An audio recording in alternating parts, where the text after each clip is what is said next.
ముఖేష్ నీతా అంబానీల కుమారుడు అనంత్ అంబానీ పెళ్లి తేదీ చాలా దగ్గరలోనే ఉంది. ఈ రోజుల్లో వీరి పెళ్లి గురించి వార్తల్లో జోరుగా చర్చ జరుగుతుంది. ఆంటిలియాలో అనంత్ అంబానీ రాధికా మార్చెంట్ పెళ్లికి సన్నాహాలు ఇప్పటికే ప్రారంభమైన విషయం తెలిసిందే. ఈ వివాహం మొదటి ఆచారం జూలై 3న జరిగింది. దీనిని మామేరు ఆచారం అంటారు. అదే సమయంలో ఇద్దరు జూలై 12న పెళ్లి చేసుకోనున్నారు. ఈ పెళ్లిలో పలు రకాల వంటకాలు తయారు చేయనున్నారు. ఇందులో పెళ్లి వేడుకలో చేసిన చాట్ లైమ్ లైట్ లోకి వస్తుంది. వారణాసిలోని ప్రముఖ చాట్ స్టోర్ కాశీ చాట్ కు వివాహ వేడుకలో చాట్ తయారు చేయమని నీతా అంబానీ ఆర్డర్ ఇచ్చారని తెలుస్తుంది. కొద్ది రోజుల క్రితం నీతా అంబానీ కాశీ విశ్వనాథ ఆలయానికి వెళ్లారు. అక్కడ అనంత్ అంబానీ రాధికా మార్చెంట్ వివాహానికి సంబంధించిన వివాహ మెనూలో Kashi chaat Bhandar flagship chaat ను చేర్చాడని ఆమె ధృవీకరించారు. వారణాసిలో ప్రసిద్ధి చెందిన కాశీ చాట్ బ్యాండర్ స్టాల్ ప్రత్యేక అనంత అంబానీ పెళ్లిలో ప్రత్యేక ఆకర్షణగా నిలవనుంది.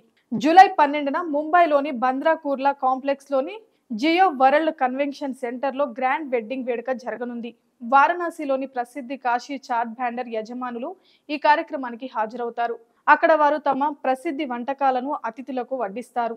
కాశీ చాట్ బ్యాండర్ టిక్కీ, టమాటో చాట్, పలక్ చాట్, చానా కచోరీ, కుల్ఫీలను అందించనున్నారు. ఇదిలా ఉంటే మార్చిలో నిర్వహించిన ప్రీ వెడ్డింగ్ కార్యక్రమంలో వచ్చిన అతిథులకు దాదాపు 2500 రకాల వంటలతో విందు భోజనాలు పెట్టారు.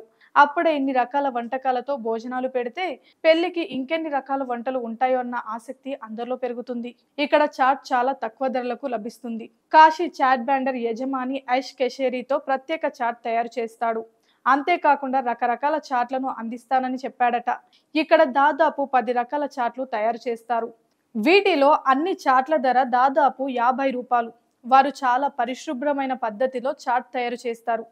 వారణాసికి వచ్చే దాదాపు ప్రతి పర్యాటకుడు వారి చాట్ ని చాలా ఇష్టపడతారట.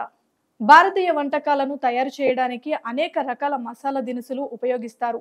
చాట్ గురించి చెప్పాలంటే ఇది జీలకర్ర, అల్లం, నల్ల ఉప్పు, ఎండుమిర్చి, పెరుగు వంటి వాటిని కలపడం ద్వారా తయారు చేస్తారు. అంతేకాకుండా ఇందులో ఉపయోగించే చట్నీ కూడా కొత్తిమీర, పచ్చిమిర్చి వంటి వాటితో తయారు చేస్తారు. ఈ విషయాలన్నీ మీ జీర్ణ ఎంజైమ్లకు ఉపయోగకరంగా ఉంటాయని చెబుతున్నాడు.